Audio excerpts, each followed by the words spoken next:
wabarakatuh. Innal hamdalillahi nahmaduhu wa nasta'inuhu wa nastahdihi wa natubu ilaih wa na'udzu billahi min syururi anfusina wa sayyiati a'malina may yahdihillahu fahuwal muhtadi wa may yudlil falan tajida lahu waliyyan mursyida. Asyhadu an la ilaha illallah wahdahu la syarikalah wa asyhadu anna Muhammadan abduhu wa rasuluhu la nabiyya wa la rasula ba'dah. Allahumma shalli ala Muhammadin wa ala ali Muhammad kama shallaita ala Ibrahim wa ala ali Ibrahim innaka Hamidum Majid wa ba'du.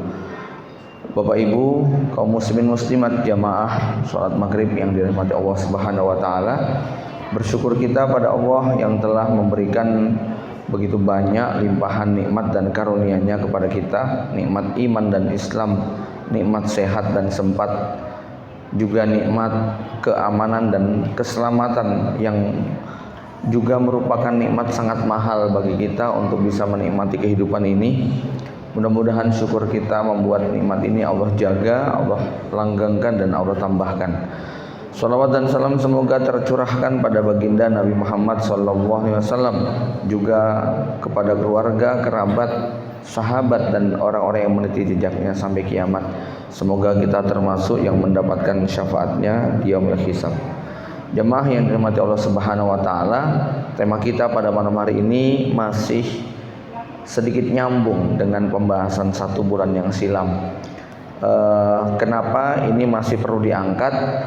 Bapak Ibu sekalian, tentu sangat eman-eman, momen yang bisa dikatakan tidak setiap waktu kita dapatkan.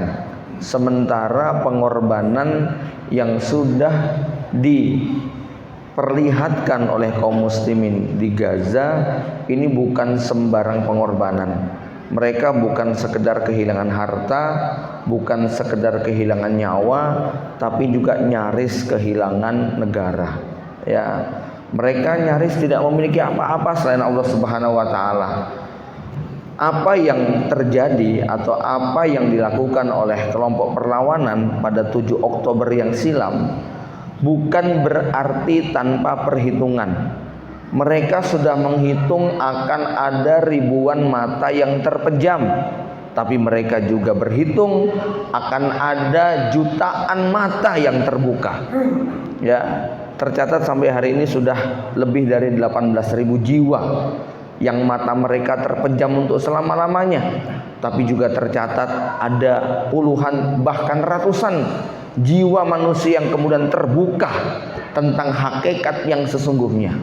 Nah, tentu pengorbanan belasan ribu ini bukan pengorbanan yang kecil. Puluhan ribu yang terluka, ratusan ribu yang menjadi pengungsi, ini bukan pengorbanan yang sangat kecil. Maka menjadi eman-eman dan sayang kalau kemudian kita hanya mengingatnya sebentar, sementara mereka berhitung ini adalah untuk jangka panjang. Dan faktanya sampai hari ke-70 ini, hari ke-69 masuk ke-70, ya, belum selesai. Bahwa Allah mulai menampakkan tanda-tanda yang membahagiakan kaum muslimin dari semua aspek, ya, dengan tidak menafikan kesedihan yang ada, ya, tapi ini belum selesai, masih sangat panjang, terlebih kalau mau dikaitkan dengan rentetan peristiwa akhir zaman yang akan datang. Bapak Ibu dari mati Allah Subhanahu wa taala, saya prologi tema belajar bersabar dari umat Islam di Gaza, ya, pada beberapa poin. Poin yang pertama, saya ingin sedikit cerita. Karena 10 hari yang silam kami baru tiba, ini sudah tanggal 16 ya. Ya 2 pekan yang silam. Jadi tepat 2 pekan yang silam kami diberi kesempatan untuk bisa tapak tilas jejak sejarah umat Islam yang ada di bumi Eropa. 6 hari ada di Andalusia dan 9 hari ada di negara Eropa Tengah, Jerman dan sekitarnya. Ada beberapa hal menurut saya menarik untuk direnungkan. Masyarakat sana itu masyarakat yang kalau saya analisa ada 2 paradok, 2 hal yang agak kontra dengan kita. Ya, paradok yang pertama, mereka itu biasa mengkonsumsi babi, mengkonsumsi miras, homer itu jadi menu setiap hari. Artinya mereka biasa makan haram. Tapi mereka takut kalau mencuri, korupsi, curang, mengambil hak orang, nyerobot, merampas, nggak mau antri, nyelak, mendolimi, itu mereka takut sekali. Jadi mereka enjoy dengan babi dan homer, tapi mereka sangat hati-hati. Mereka begitu tertib, ya. Mbok jam 12 malam itu kalau memang lampu merah, mereka nggak berani nyebrang, walaupun sepi, nggak ada siapa-siapa, ya. Nah, kalau kita nih kebalik, Pak. Kita itu takut sama babi, kita nggak berani minum homer. Tapi kalau urusan mengambil hak orang lain, korupsi, kolusi, nepotisme yang tidak proporsional, ya, kemudian mengambil hak orang, nyerobot, merampas, curang, licik, zolim, itu sudah pemandangan harian, gitu ya. Ini paradok yang pertama yang saya saksikan demikian, ya. Jadi kalau barang-barang yang haram secara zat kita takut itu, ya. Makan itu hati-hati, harus halal. Tapi kalau utang nggak bayar itu tenang, gitu, ya. Padahal itu kan mengambil hak orang, ya. Yang kedua paradoknya, mereka itu sangat menjaga kelestarian lingkungan, ya, kelestarian alam, hutan, laut, sungai, air betul-betul dijaga dan dipelihara. Maka kalau di Jerman itu hampir semua keran itu bisa diminum langsung, ya.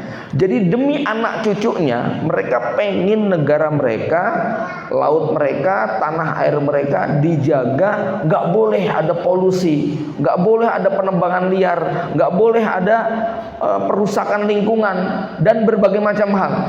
Sungai benar-benar bersih sekali.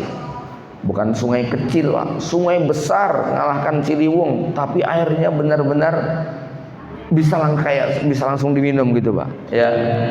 Nah, jadi mereka menjaga kelestarian lingkungan untuk anak cucunya luar biasa. Tapi pada saat yang sama mereka malas punya anak, gitu, ya. Rasio kematian dan kelahiran yang ada di Jerman itu 1 tahun selisih hampir 300.000 jiwa. Yang meninggal dunia sekitar 1,1 juta, yang lahir hanya sekitar 800 sekian. Nah, kalau kita kebalik, Pak, ya, urusan bikin anak jangan ditanya. Semangat punya anak banyak luar biasa, tapi urusan menjaga lingkungan nggak peduli. Ketika sudah menjabat dan berkuasa, yang penting balik modal sekarang, anak cucu urusan belakang, ya. Nggak peduli dengan kebakaran, nggak peduli dengan penebangan liar, nggak peduli dengan pencemaran sungai, nggak peduli dengan kerusakan lingkungan, nggak peduli dengan polusi dan sebagainya, ya. Jadi ini yang saya katakan paradok, ya. Ya, Indonesia itu 1 tahun yang meninggal dunia 1,8 juta jiwa, tapi yang lahir 3,9 juta. Jadi masih turah 2.100.000. 2.100.000 itu orang loh, Pak, ya. Nah, jadi kalau mereka, makanya kalau di sana itu, Pak, yang jaga mall, yang jaga toko, itu pelayannya rata-rata umur 55, 50, 60 gitu. Karena memang manusianya sangat sedikit, dan ini menurut sebuah indeks dikatakan ciri-ciri negara yang mau mati. Makanya mereka sangat butuh suplai tenaga kerja dari berbagai penjuru dunia untuk mau tinggal di sana. Karena dalam 30 tahun ke depan kebutuhannya tidak bisa tercukupi oleh penduduk lokal. Nah, itu salah satu misinya memang kemarin ke sana. Baik, Bapak Ibu sekalian, yang saya renungkan bukan tentang 2 paradok tadi, ya. Saya merenungkan tentang ketertiban, kerapian, teknologi dan sebagainya. Gimana ya cara mendakwahi mereka? Gitu loh, Pak. Ya, kalau kita ajari tentang an-nadhafatu minal iman, itu kira-kira laku nggak, Pak? Nggak laku. Mereka jauh lebih bersih. Ya, kalau kita dakwahi Islam itu profesional. Innallaha yuhibbur rajula idza amila summa atqanahu. Allah cinta kepada seorang hamba kalau bekerja profesional sampai tuntas. Kira-kira lancar nggak mulut kita menyampaikan? Keluh mulut kita, ya. Kalau melihat kebersihan, ketertiban, kerapian, teknologi dan kedisiplinan mereka, itu jauh sekali. Nah, berbeda barangkali dengan 1000 tahun yang lalu, ya, di Andalusia ketika menjadi mercusuar peradaban dunia, warga dari Jerman, dari Austria, dari berbagai negara Eropa datang berbondong-bondong ke pusat kekhilafahan Bani Umayyah yang ada di Granada, di Sevilla, di Granada, di Alhambra, di Cordova. Itu pusat-pusat. Ketika mereka datang ke sana, nggak perlu didalili an-nadofatu minal iman, menyaksikan jalanan yang begitu rapi tertata batunya, malam hari lampu bersinar terang benderang, taman-taman hijau dengan air yang mengalir. Nggak usah dijelaskan, banyak dari mereka yang masuk Islam, gitu loh Pak. Ini zaman dulu. Kenapa? Karena menyaksikan langsung betapa dahsyatnya peradaban Islam yang dibangun oleh kaum muslimin pada saat itu. Maka orang-orang berbondong-bondong datang ke Andalusia, ya, untuk menyaksikan kemegahan dan keagungan peradaban yang ada di sana. Nah, kalau sekarang, nah ini ada fakta yang menarik. Apa itu? Mereka barangkali sulit untuk kita ajak masuk Islam dengan konsep-konsep yang tadi saya ceritakan, tapi ada fakta yang mengejutkan bahwa di sana ada ribuan bangsa Eropa, warga Eropa yang masuk Islam gara-gara melihat Gaza dan Palestina. Nah, ini loh Pak. Mereka kagum dengan kesabaran warga Gaza yang hidup penuh dengan derita. Mereka geleng-geleng kepala menyaksikan warga Gaza yang tiap hari hidup dalam kondisi yang tidak layak. Mereka mungkin berpikir seandainya ujian yang menimpa kepada warga Gaza ini menimpa kepada mereka, mungkin gak bisa bertahan lama hidupnya. Coba seandainya apa yang menimpa kepada warga Gaza ini menimpa kepada agama yang lain, itu agama yang lain gak mampu bertahan untuk hidup Pak. Tapi mereka heran betul-betul. Bagaimana mungkin ada seorang istri yang kehilangan suaminya, dia bersyukur, mengucap alhamdulillah. Bagaimana mungkin seorang bapak kehilangan anak, kehilangan istri, kehilangan kakak, kehilangan adik, dia tetap bisa tersenyum dan mengatakan hasbunallah wa ni'mal wakil. Ya, ini menakjubkan sekali. Maksud saya begini, ya, kalau bangsa Barat yang sedemikian modern itu bisa kagum dan takjub mengambil pelajaran dengan apa yang terjadi di Gaza, betapa ruginya kalau kita tidak ikut mengambil pelajaran dari apa yang terjadi di Gaza. Ini mukadimahnya muter-muter ya Pak ya. Ya, tapi udah ketemu cluenya, udah ketemu ya. Kata kuncinya sudah ketemu ya.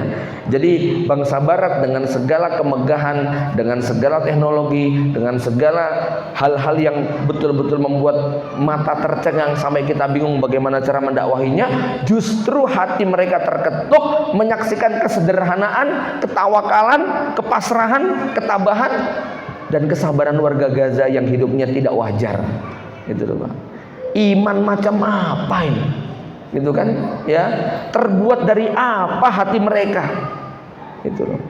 Ya. Bapak Ibu yang dari mati Allah Subhanahu wa taala.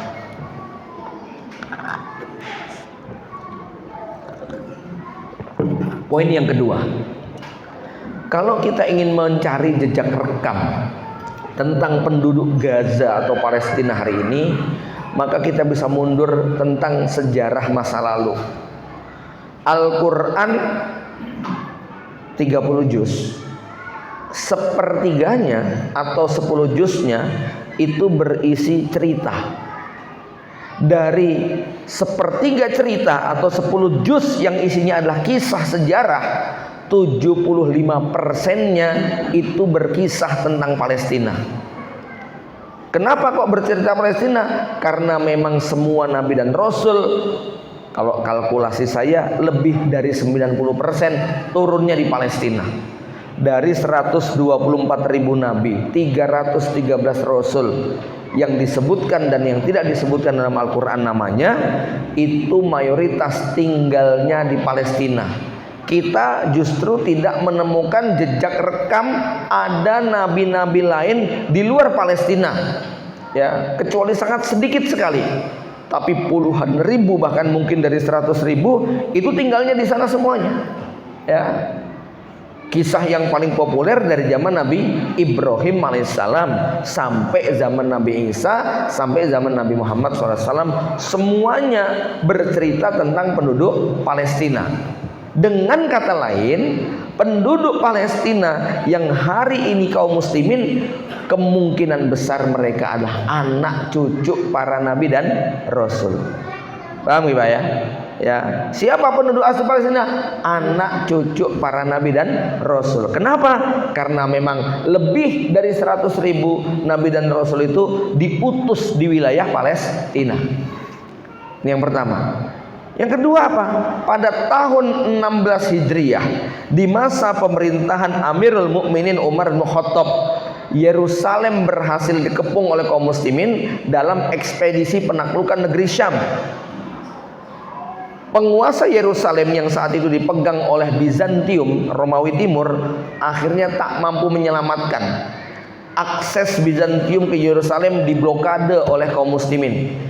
Pimpinan perangnya bernama Abu Ubaidah Ibnul Jarrah, nama yang hari ini lagi populer di seluruh dunia, yang kalau muncul di layar kaca ditunggu-tunggu oleh banyak orang. Namanya sama, Abu Ubaidah juga, ya. Kalau Abu Ubaidah yang sekarang wajahnya ditutupi, Abu Ubaidah yang dulu kita juga nggak tahu kayak apa wajahnya, ya. Abu Ubaidah ini penakluk negeri Syam, Palestina, ya. Akhirnya kemudian diserahkan kepada Abu Ubaidah. Tapi waktu itu pendeta Patriark Sinorisnya mengajukan beberapa syarat. Kami menyerah, kami akan menyerahkan Yerusalem kepada Anda. Salah satu syaratnya adalah kunci gerbang ini hanya akan kami berikan kepada pemimpin tertinggi kaum muslimin. Maka akhirnya Amirul Mukminin Umar bin Khattab berangkat dari Madinah menuju ke Palestina untuk memenuhi harapan permintaan daripada Patriark Sinoris tadi selaku pemimpin tertinggi umat Kristiani di Yerusalem. Maka pada tahun ke-16 Hijriah inilah resmi kunci gerbang Yerusalem diserahkan kepada kaum muslimin. Sejak saat itu kaum muslimin adalah pemilik yang sah terhadap Yerusalem, karena Konstantin tidak mampu untuk kemudian melindungi, dan pemimpin tertinggi menyerahkan kedaulatan Yerusalem itu kepada kaum muslimin. Disitulah ribuan para sahabat tinggal, ya. Maka dari sini kita juga punya kesimpulan bahwa yang menetap di Palestina adalah di samping anak cucu keturunan para nabi dan rasul, juga anak cucu keturunan para sahabat Nabi Muhammad SAW. Lalu apa hubungannya dengan cerita Gaza hari ini? Hubungannya adalah apa yang Nabi sabdakan ketika Nabi Muhammad SAW ditanya, ayyun nasi asyaddu balaan, ya Rasulullah, siapakah orang yang paling berat ujiannya di muka bumi ini? Maka Nabi kemudian mengatakan, al anbiya'u summal amsalu fal amsalu. Orang yang paling berat ujian hidupnya siapa? Para nabi dan rasul. Kemudian siapa lagi? Yang semisal dan yang seperti dengan mereka, ya. Siapa yang paling mirip dengan nabi dan rasul? Para sahabat Nabi tentunya, ya. Maka dari data ini kita sudah bisa membayangkan bahwa penduduk Gaza hari ini, nenek moyang mereka adalah manusia-manusia yang kenyang dalam menghadapi berbagai macam ujian, ya. Nenek moyang bangsa Gaza, nenek moyang bangsa Palestina secara umum adalah orang-orang yang memang sudah ditempa oleh Allah Subhanahu wa taala. Orang yang lulus dalam menghadapi berbagai macam ujian. Wajar kalau mereka kemudian hari ini mampu menunjukkan kualitas terbaiknya, ya.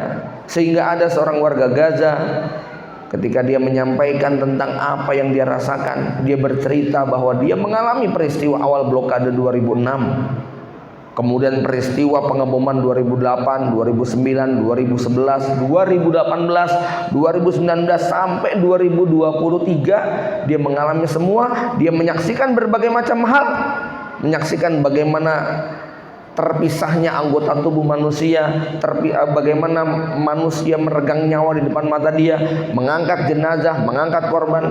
Lalu dia mengatakan, apa yang kami alami dan apa yang kalian saksikan di layar kaca, entah itu televisi atau YouTube atau media yang lain, demi Allah tidak akan pernah sebanding dengan 1% saja derita yang kami alami. Mungkin kita nangis, mungkin kita sedih, mungkin kita nggak kuat menyaksikan tayangan-tayangan gambar-gambar manusia yang hancur, terbakar dan sebagainya. Maka kalau yang seperti itu saja kita sudah tidak kuat, kata beliau apa? Itu tidak ada 1%-nya dari derita yang sesungguhnya kami rasakan. Ya, maka betapa sabarnya mereka. Bapak Ibu bisa ngerasakan kayak apa dioperasi tanpa anestesi, ya, dipotong, diamputasi tanpa bius, kayak apa rasanya, Pak? Ya, dan itu pemandangan harian mereka. Gimana rasanya tertindih selama 3 hari 3 malam sambil tetap melindungi adiknya tanpa minum dan makan, begitu kan? Ya, kita nggak bisa membayangkan. Dan itu terjadi pada anak-anak, ya. Dan lebih hebatnya, sama Pak, anak-anak ini tetap menunjukkan keceriaannya, menunjukkan senyumannya, menunjukkan betapa cepatnya mereka pulih dari trauma. Ini loh yang kita betul-betul geleng-geleng kepala. Maka siapapun yang datang ke sana untuk menjenguk, mengunjungi, yakin ya, sulit untuk dilukiskan dengan kata-kata. Nah, pertanyaannya apa sih yang membuat mereka kemudian sedemikian kuatnya? Ya, tentu saja Al-Quran yang ada di dada mereka. Ayat apa yang begitu hebat untuk kemudian membuat mereka yakin? Ya, paling tidak kalau kita renungkan ada ayat populer yang ini menjadi senjata ampuh buat mereka, yaitu pada surah Al-Baqarah 155 156, di mana Allah Subhanahu wa taala berfirman, a'udzubillahi minasyaitonirrajim, walanabluwannakum bi syai'in minal khaufi wal ju'i wa naqsim minal amwali wal anfusi was samarat wa basyirish sabirin alladzina idza asabathum musibah qalu inna lillahi wa inna ilaihi rajiun. Jemaah rahimakumullah,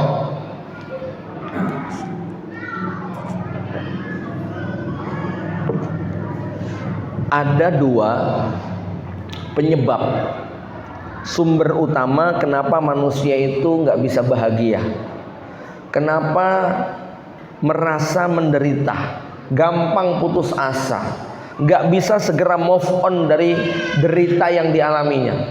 Ya, 2 ayat ini menyebutkan 2 sebab utama kenapa manusia kok gampang sakit hati, kecewa, marah, merasa menderita dan sebagainya. Yang pertama adalah salah di dalam membuat perbandingan. Ya, jemaah sekalian, kalau mau kita renungkan sejujurnya, yang membuat kita itu sedih dan gembira itu bukan peristiwanya, tetapi mindset dan apa yang ada di benak kita ketika membuat penilaian dan perbandingan terhadap peristiwa tersebut. Ya, saya kasih contoh nih. Ini misalnya jamaah yang hadir di sini, saya kasih uang 1 juta semuanya. Ya, kecuali beliau. Ya, saya kasih 100.000 begitu loh. Perasaannya gimana coba kira-kira? Liannya 1 juta, ini mengkur 1.000. Ya, sedih apa seneng, Mbak? Sedih apa seneng, Mas? Ya, senep, senep gitu ya. Loh, dikasih 1.000 kok senep, Bang? Kenapa? Karena membandingkan temennya yang lain dapat 1 juta. Sekarang kalau dibalik, beliau dapat 100.000, lainnya cuma 10.000 rupiah. Gimana perasaannya? Wah, aku gitu paling disayang ustadz gitu, istimewa, wong panitia kok, gitu ya. Jadi bukan 100.000-nya yang bikin kita kecewa atau bahagia, tapi cara membandingkannya. Ya, maka ayat tadi memulai dengan kalimat yang sangat indah sekali tentang bagaimana membuat perbandingan yang benar. Allah tidak mengatakan wala nabluwannakum bil khaufi wal ju'i wa naqsim minal amwali wal anfus, tapi Allah mengatakan wala nabluwannakum bi syai'in. Jadi Allah nggak mengatakan kami akan uji kamu dengan ketakutan, tapi Allah katakan apa? Kami akan uji kamu dengan sedikit ketakutan. Bi syai'in itu artinya bi syai'in qalilin, dengan sesuatu yang sedikit. Ya. Sekarang coba kita renungkan. Pernah merasa pada situasi ketakutan nggak Pak kita Pak? Pernah ya. Dibandingkan rasa aman dan tidak takut, lebih banyak mana? Pernah lapar mboten Pak? Pernah. Dibandingin kenyangnya lebih sering mana? Lebih banyak kenyangnya. Pernah sakit? Dibandingkan sehatnya, banyakkan sehatnya. Pernah nggak punya duit? Sering. Aduh, agak beda. Oh, pertanyaannya begitu. Pernah kehilangan duit nggak? Pernah. Dibandingin nggak hilangnya, banyakkan nggak hilangnya. Ya. Singkat cerita, seberat apapun yang Allah timpakan kepada kita, sejatinya itu sesuatu yang sangat sedikit sekali dibandingkan dengan nikmat lain yang Allah berikan kepada kita. Ujian yang paling berat dalam bentuk sakit dialami oleh Nabi Ayub. Siapa yang ujiannya kayak Nabi Ayub sampai tinggal tulang, ya, berbalut kulit, ya.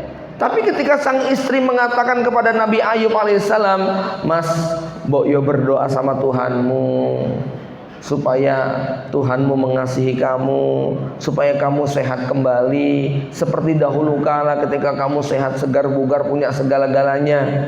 Apa kata Nabi Ayub? Dek, berapa tahun suami kamu sakit? Sudah 7 tahun loh Mas. Berapa tahun kita merasakan kebahagiaan? Ya lebih dari 15 tahun. Apa kata Nabi Ayub? Malu saya untuk minta cepat-cepat disembuhkan. Kita merasa bahagia, sehat, segar, bugar 15 tahun, baru diuji 7 tahun kok kemudian sudah lupa dengan kenikmatan yang banyak. Jamaah yang dirahmati Allah, maka mentalitas membandingkan yang benar ini menjadi sangat penting sekali. Ya. Bahkan kita itu dalam kondisi sangat menderita bisa ketawa Pak kalau melihat yang lebih berat dari kita. Nah, kalau ini ceritanya anekdot ini Pak. Ada 2 orang masuk hutan, ketangkap suku kanibal, mau dieksekusi. Tapi sang raja muncul masih memberikan amnesti. 2 orang ini disuruh masuk lagi ke dalam hutan, mencari buah-buahan yang tidak pernah dimakan oleh sang raja. Kalau sesuai dengan harapan akan dibebaskan, kalau gagal mereka akan dihukum. Akhirnya yang satu belusuan masuk ke semak-semak belukar ke sebelah timur, keluar membawa buah nanas. Dia yakin raja belum pernah makan, ini rasanya manis dan lezat, ya, dia sodorkan kepada sang raja. Tuan, saya menemukan buah yang sangat istimewa, lezat rasanya. Apa kata sang raja? Apa ini? Ini mah nanas, saya udah biasa makan, begitu kan ya. Sekarang kamu tengkurap. Akhirnya dihukum tengkurap, baju dicopot, punggungnya digosok pakai nanas. Dia menjerit kesakitan. Ya, gosokan pertama dia berteriak, gosokan kedua dia berteriak, tapi kemudian terbungkam. Kenapa? Waktu gosokan kedua badannya meliuk, ya. Dia melihat dari sebelah barat kawannya datang bawa durian. Maka ketika gosokan ketiga dia tertawa terbahak-bahak gitu. Ya, rupanya dia ngelihat temennya bawa duren gitu ya. Kata dia, rasain kamu habis ini gantian gitu loh. Jadi orang itu dalam kondisi menderita itu masih bisa ketawa kalau membandingkan dengan yang lebih menderita lagi. Ada sahabat yang lapor, perutnya keroncongan, diganjal satu batu, datang menemui Nabi. Nabi bukan ngasih makanan, tapi buka baju dan di perutnya Nabi ada 3 batu. Ya, kan begitu. Akhirnya nggak jadi ngeluh begitu kan. Pokoknya mirip seperti wong sambat arep nyilih dan dia sedang terlilit utang gitu loh Pak. Ya, mengutangku aja sekian gitu ya. Akhirnya dia malah, waduh, Ya lebih menderita kamu ya. Iyalah gitu loh ya. Bapak Ibu sekalian, maka antum bisa lihat bagaimana warga Gaza ketika mendapatkan bantuan, ketika mendapatkan makanan, mengutamakan orang lain. Coba kesaksian seorang warga yang disandera oleh tentara Hamas lalu dibawa ke lorong, umur 4 tahun atau 5 tahun Pak ya. 51 hari dalam lorong terowongan goa ya. Begitu dibebaskan, kakaknya cerita, adik saya ini aneh sekarang, setiap mau makan mesti nawarin dulu kepada yang lain sebelum dia, gitu loh ya. Ini tarbiyah macam apa Pak? 51 hari bisa merubah mental yang tadinya pelit jadi baik hati, yang tadinya egois menjadi mendahulukan orang lain, gitu loh. Anak kecil kan biasanya egois ya Pak, tapi ini dia nawarkan dulu, kakak dulu, baru terakhir dia, gitu kan ya. Itu mungkin yang dia saksikan ya. Ingat loh, terowongan Hamas itu bukan hotel berbintang yang makanannya, obat-obatannya lengkap, menu segalanya ada. Mereka juga sama-sama kekurangan makanan. Tapi lihat bagaimana nasib para sandera yang dibebaskan. Ya, bukan sekedar tertawan fisiknya, tapi juga tertawan hatinya. Karena penawannya sangat menawan gitu Pak. Ya, sampai banyak anekdot meme beredar begitu ya. Besok kalau ada penculikan saya diculik lagi ya, gitu ya. Ya, karena mereka ada perasaan bahagia. Beda dengan nasib tawanan Palestina yang ada di penjara Zionis. Wajah cantik berubah menjadi terbakar, tangan utuh jadi terpotong, tubuh bagus menjadi luka, kurus kering gak karuan, ya.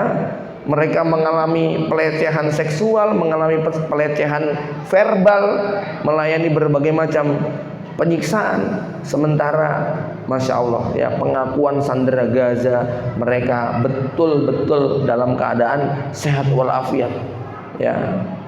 Jamaah yang dirahmati Allah, maka ketika mereka, ya tentu wajar ya yang namanya orang rebutan itu ya, ketika ada pembagian makanan. Tapi ada yang dapat berita nggak Pak? Mereka rebutan makanan sampai injek-injekan gitu, sampai ada yang mati karena rebutan makanan. Kita pembagian sembako saja sampai ada yang mati kok, gitu loh. Padahal nggak ada yang kelaparan. Ya, mereka dalam kondisi seperti itu. Gaza itu dalam kondisi normal satu harinya 500 tronton masuk. Lah sekarang diblokade betul-betul. Wajar kalau ceritanya bahwa mereka nggak ada makanan, nggak ada minuman, air kotor itu mereka minum, ya. Mereka dalam kondisi yang seperti itu. Tapi saya belum menemukan ini ya, berita mereka kemudian ketika ada bantuan dibagikan, lalu mereka apa? Desok-desokan, injek-injekan, jorok-jorokan, bahkan sampai kemudian menghilangkan nyawa. Nggak kita temukan itu, ya.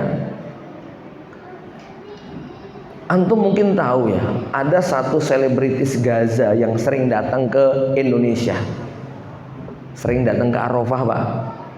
Namanya Bara Mas'ud, hafidhul Quran, suaranya merdu, munsyid, karena beliau sering studio rekaman studio di Turki, gitu ya, di Istanbul. Ya, kami jumpa terakhir bulan Agustus di Makkah. Kemudian saya bilang saya akan bertolak ke nengok anak cucu di Yaman. Beliau rencananya mau ke Turki, tapi ternyata beliau balik ke Gaza. Sampai kemudian tanggal 7 Oktober beliau ngasih kabar. Sebelum berita beredar, malam hari beliau sudah ngasih tahu, ini Gaza sedang dalam kondisi yang sangat berat.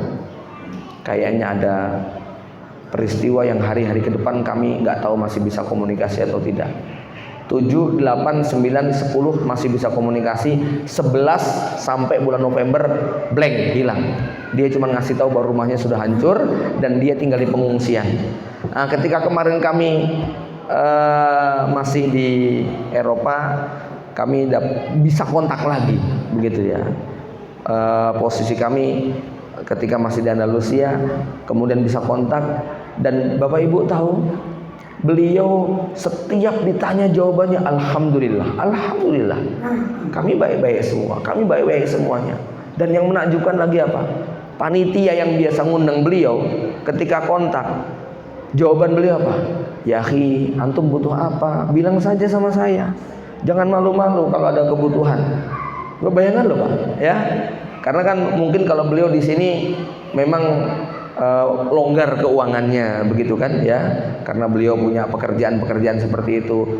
Nah, panitia yang ngundang kan biasanya nggak banyak duitnya ya Pak, ya panitianya ditraktir sama dia. Nah, ini dalam suasana 2 bulan rumah beliau sudah hancur, beliau tinggal di pengungsian. Ketika ditelepon, jawabannya masih, antum butuh apa ya akhi? Kalau ada yang dibutuhkan bilang saja, kalau ada yang bisa saya bantu, saya bantu. Lihat itu kan, ya sampai seperti itu. Berapa banyak dulu ya, ketika suasananya normal, bantuan yang datang kepada mereka, mereka kembalikan dengan alasan apa? Kalau bisa sampaikan kepada Muslim Rohingya, Muslim Uighur, berikanlah. Mereka mungkin jauh lebih membutuhkan. Ini loh, mental ya, mental yang kita nggak bisa bayangkan. Jadi ketika mereka kemudian rumahnya hancur dan sebagainya, mereka bandingkan lagi dengan yang lebih indah. Apa? Nggak apa-apalah, ini cuma dunia sebentar. Ya kalau pagi hari kita nggak ada makanan, barangkali nanti siang ada bom yang meledakkan tubuh kita, sore hari kita sudah di surga. Enteng banget ngomong kayak gitu Pak. Itu ya. Mereka betul-betul mengajarkan betapa murahnya harga dunia. Bukan cuma orang tua, kakek yang tua renta, anak-anak kecilnya, balitanya bisa ngomong lancar itu. Padahal mereka nggak diajari public speaking loh ya. Untuk kemudian menceritakan gimana kabarnya, alhamdulillah baik semuanya.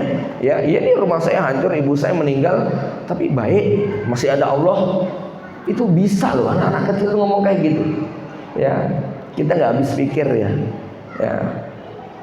Seperti apa kuatnya mental mereka. Sudah berapa kali dilakukan yang namanya tes kepekaan sosial ya. Misalnya anak-anak Gaza yang kelas 1 SD, 2 SD, 5 SD ditanya, mana ibu kota Oman? Ya, Muscat. Mana ibu kota Yordan? Aman. Mana ibu kota Yaman? Son'a. Mana ibu kota Saudi? Riyadh. Mana ibu kota Mesir? Kairo. Mana ibu kota Israel? Begitu si penanya mengatakan, mana ibu kota Israel? Semua anak-anak itu yang ditanya satu persatu Pak ya, kan videonya dikumpulin itu. Jawabannya Pak, hah? Israel. Memangnya Israel ada di mana?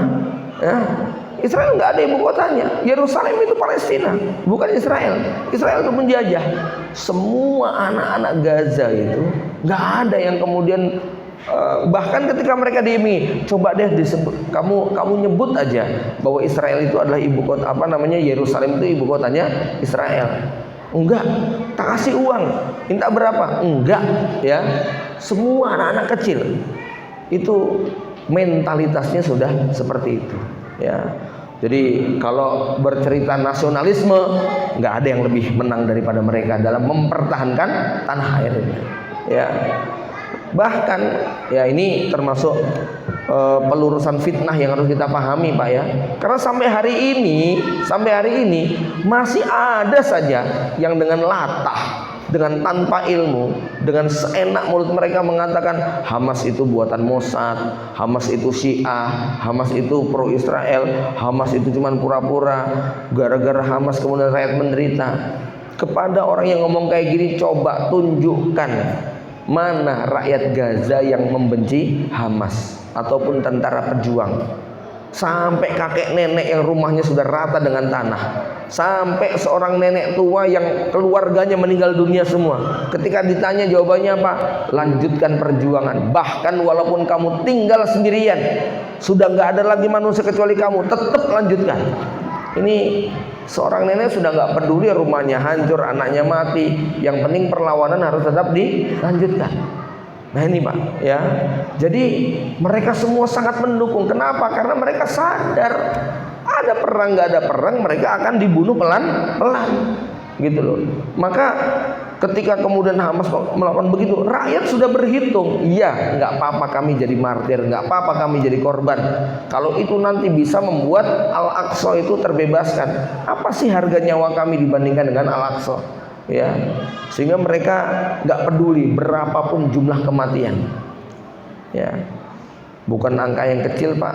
Dalam hitungan 70 hari sudah hampir 20.000, 18.000 sekian. Ya, tapi mereka sekali lagi jawabannya adalah hasbunallah wa ni'mal wakil. Ya, sampai anak kecilnya itu bikin syahid-syahidan begitu ya.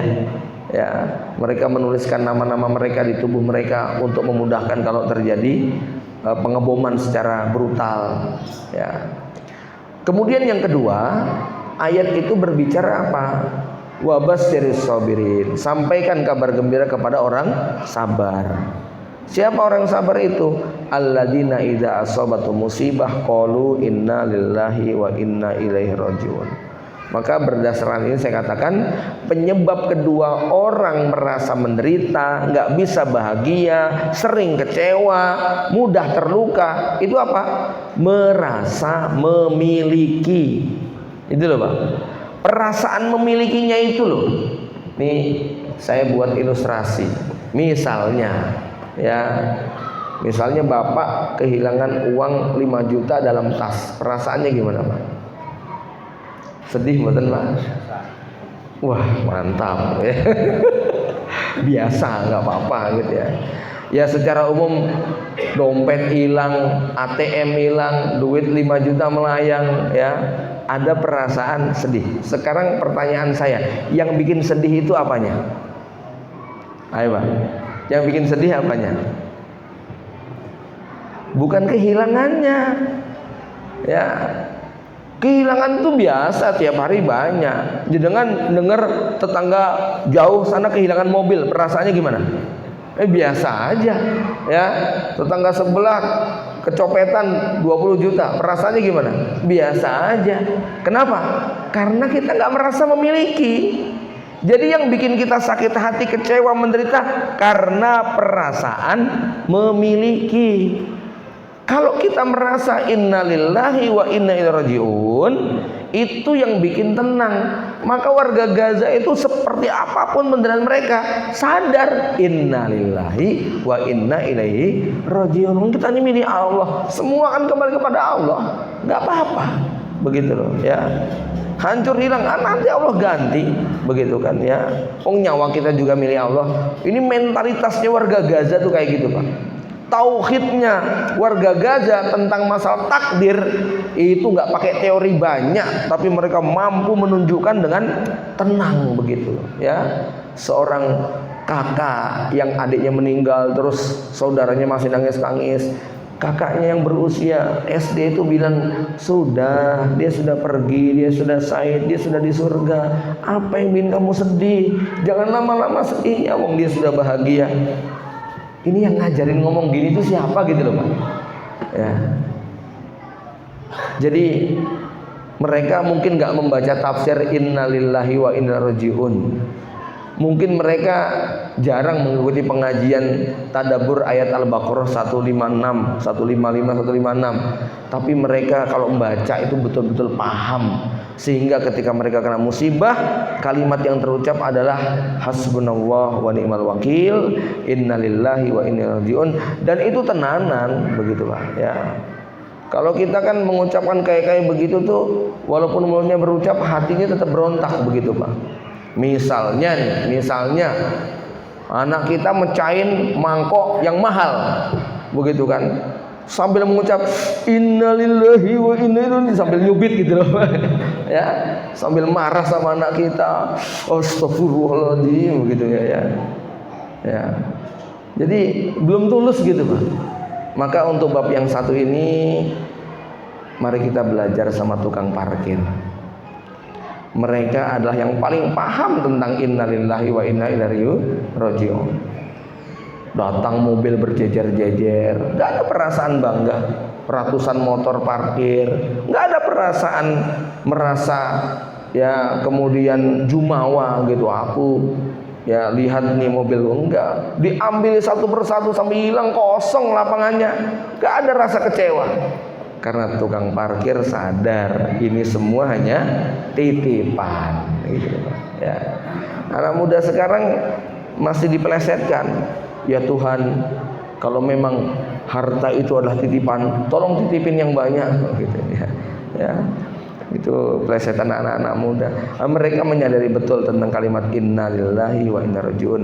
Maka jamaah yang dirahmati Allah, hal ini saja membuat seorang mukmin sudah cukup tenang dalam menghadapi berbagai macam ujian tadi, ya. Ketika satu, dia sadar bahwa seberat apapun ujian yang menimpa, pasti jauh lebih banyak nikmat yang sudah kita rasa, ya. Jadi ini misalnya ada di antara antum yang mau datang kepada saya mengadu, merasa paling menderita, paling terluka, paling berat ujiannya. Silahkan, saya berani nantang yang datang tadi, akan saya tanya. Saya akan bertanya begini, kira-kira ada nggak yang lebih berat dari Anda di muka bumi ini? Jawabannya apa? Pasti ada, nggak mungkin nggak ada, ya. Maka ada ungkapan seorang ulama tentang bagaimana kita bisa merasakan hidup lebih ringan dari derita yang kita rasa. Pertama, kalau kita lagi merasakan berbagai masalah berat, kata beliau apa? Coba tengok saudara kita yang di ruang ICU, ya, yang tangan, kepala, kakinya diperban, mau diamputasi dan sebagainya. Ya, coba tanyakan sama dia, bandingkan penderitaan kamu sama dia. Kalau yang di ruang ICU, yang sedang dirawat dokter habis dioperasi, itu ditanya penderitaannya kayak apa, ya, dia mau ringan. Bayangkan saudara-saudara yang ada di penjara mengalami penyiksaan yang ekstrim, disetrum, nggak dikasih makan, dipukuli, sampai kemudian nggak karu-karuan penyiksaan yang ada di kalau zaman dulu itu di Andalusia ada namanya inkuisisi, Pak, ya, digergaji, pokoknya penyiksaan begitu, ya. Nah, kepada mereka yang di penjara seumur hidup atau di penjara vonis mati, mungkin merasa menderita. Tapi tanyakan kepada yang di penjara, ya, coba kamu nanya sama orang kafir yang di alam barzah itu, gimana rasanya, gitu, ya. Lebih berat mana, di penjara atau di alam barzah, Pak? Pasti di alam barzah. Maka dengan membuat perbandingan seperti ini, kita akan tetap merasa bahwa apa yang Allah berikan berupa nikmat jauh lebih banyak daripada ujian yang kita rasakan. Jamaah yang dirahmati Allah Subhanahu wa taala, ini poin-poin singkat terkait bagaimana kita mengambil ibrah, hikmah dan pelajaran dari apa yang terjadi di belahan bumi Gaza. Yang pasti bahwa mereka sudah berkorban sedemikian banyak, mereka ingin mempertunjukkan kepada dunia, ya, dan kita ingin mengambil peran yang lain. Setidaknya bahwa momentum ini jangan cepat berlalu untuk menumbuhkan kesadaran kita, dan yang paling penting adalah bagaimana manfaatnya buat kualitas hidup kita tadi, supaya kita tidak mudah gampang merasa sial, gampang menderita, gampang kecewa, ya, dan kita bisa menjalani kehidupan ini dengan lebih bahagia. Aku qouli hadza wa astaghfirullahaladzim. Subhanakallahumma rabbana wa bihamdika asyhadu an la ilaha illa anta astaghfiruka wa atubu ilaik. Assalamualaikum warahmatullahi wabarakatuh.